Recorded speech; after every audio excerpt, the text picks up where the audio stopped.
Okay, good day, brothers and sisters. This is Anthony Moore for Your Money More from the Freedmen Descendants of Chicago, formerly known as ADOS Chicago. And once again, we are enlisting your support for the executive order that we are pushing our governor here in Illinois to sign, the 1619 Rapid Relief Executive Order. And the governor in question is multi-billionaire Democrat J.B. Pritzker, who inherited all this money, who we call JB. I wouldn't be governor without the black vote. Pritzker, because in case you ain't figured out, he wouldn't be governor without the black vote. And the 1619 Rapid Relief Executive Order is policy targeted specifically toward black people with a preference on those of us and a focus on those of us who have descended from U.S. chattel slaves. All right? And here's the thing, brothers and sisters. Here's what we got to know. Here's what we got to understand. Here's what time it really is. The same way we know him, the same way we rightfully call, label, and acknowledge him is JB. I wouldn't be governor without the black vote. Pritzker, if this man don't give us fair exchange for our political capital, which is all we are asking for, the world will need to know him as JB. I'm no longer governor because I didn't get the black vote. Pritzker. So, because that's what time it is.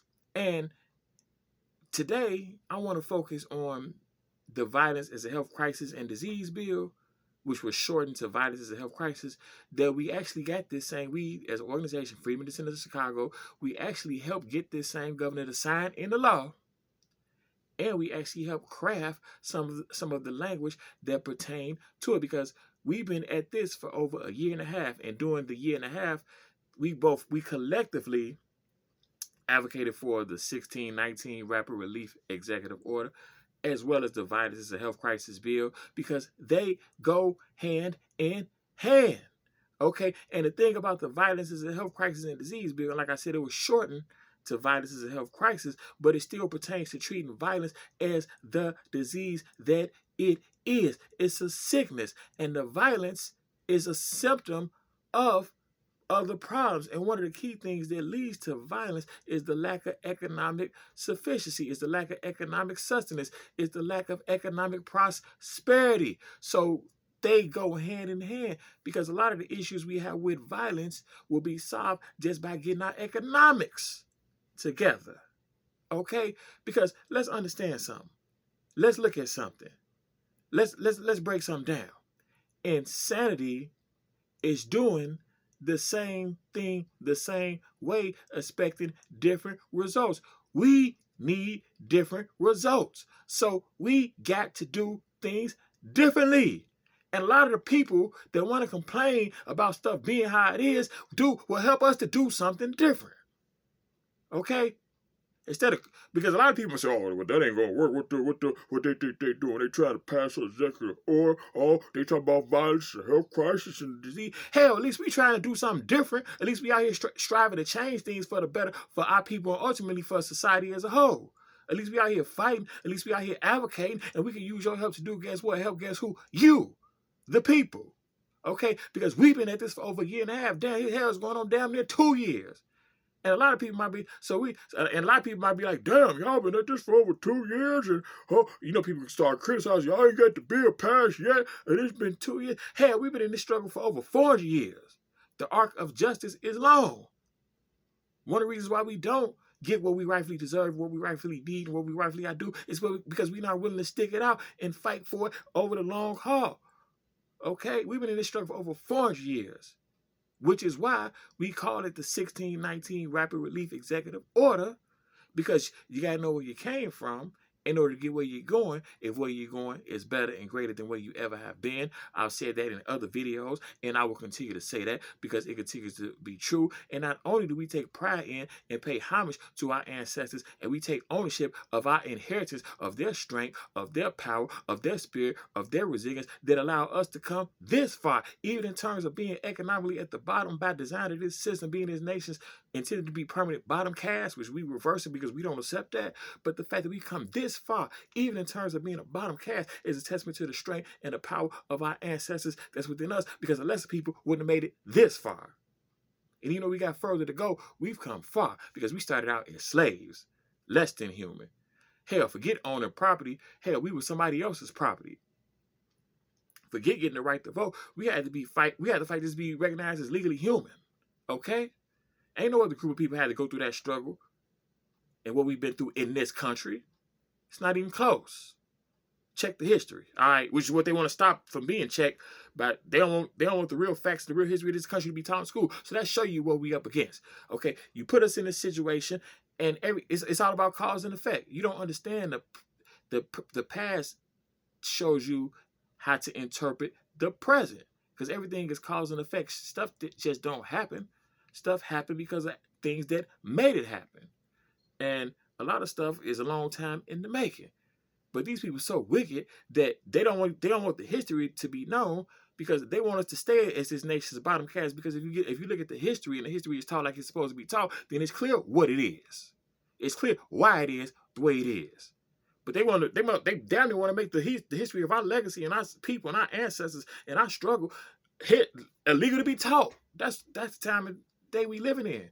And we say, hell no, hell not, which is why we call it the 1619, because not only do we take pride in and pay homage to our ancestors, but we understand that we are ultimately fighting the same fight that they fought, just the modern day evolution of it. Now, let's get back to this. And by the way, the 1619 Rapid Relief Executive Order, I'm going to talk about the Violence, Health Crisis, and Disease Bill, but I want to talk about the 1619 Rapid Relief Executive Order briefly, because it's about making sure that in terms of the 3 federal COVID bills, 2 passed under Trump, 1 under Biden, that all disseminated money to the state, that we get our fair share of all those, as well as the infrastructure money from the infrastructure bill that Joe Biden passed in 2021 with a reported $17 billion coming to the state of Illinois. And not just get our fair share, but making sure the money is spent in specific and explicit ways that are new with this, that are in line with and take advantage of and acknowledge this new unfolding, still yet to be determined post-COVID, new global economic paradigm. Ain't no going back to normal, and that's something that we should be extraordinarily thankful for. This is a resetting of the global economy. Ain't no going back to normal, and the United States was already on an economic decline before COVID. COVID just accelerated it. Okay? And then you got this conflict, this international conflict. This stuff is resetting. This ain't no going back to normal, and we need to reset it. So it's an opportunity in the resetting to do things differently. So we want to make sure the money is spent in ways to take advantage of that. Okay? That provide a return that is an investment. And by giving black people, specifically those of us who have descended from U.S. chattel slaves, in other words, those of us who have descended from freedmen, because if you descended from the freedmen were the freed slaves after the Civil War. So you descended from U.S. slaves, you descended from freedmen. And so it's about making sure that the money is spent in ways that are what's best, and in giving us the specificity that we need,